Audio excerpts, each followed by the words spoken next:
I wear my Donate Life pin all the time. Yes, I wouldn't be here without my donor.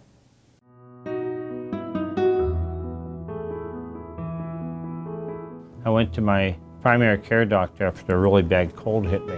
The pulmonologist diagnosed me with pulmonary fibrosis. So I felt, geez, this is it. So I get things in order, get a cemetery plot, and, do all the things that I didn't want to leave my family have to deal with. He sent me to the Simmons Center for Interstitial Lung Disease at UPMC, and they've got me on the right track to get positioned for an organ transplant. And I got the call on the evening of April 20th that they had a pair of lungs for me. They didn't run any red lights.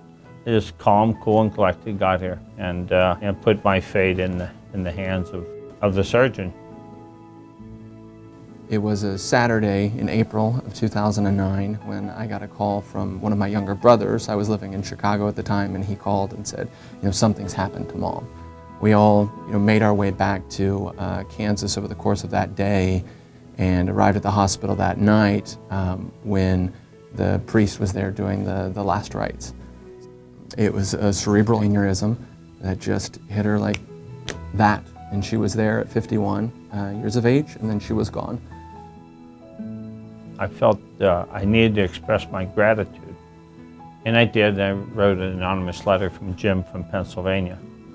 And he indicated in his letter that he was open to establishing a relationship, and so I friended him, and here we are now 2 years later with what's really become a very unique friendship and relationship.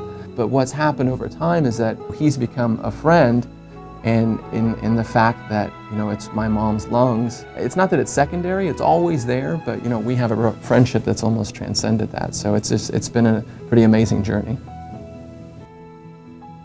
She was also, as a nurse, a very passionate advocate for organ donation. She has always told us as kids that if there wasn't ever a situation in which, she was going to be on life support, that we should find a way to donate her organs and then let her go.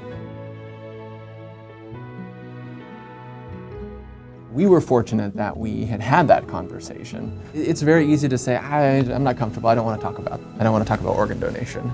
So just saying, I was there, I get it. I mean, nobody wants to have that conversation or talk about the end of life, but it's not a story of death, it's a story of life. Having your loved ones understand that that's important to you, I think is a really important conversation to have.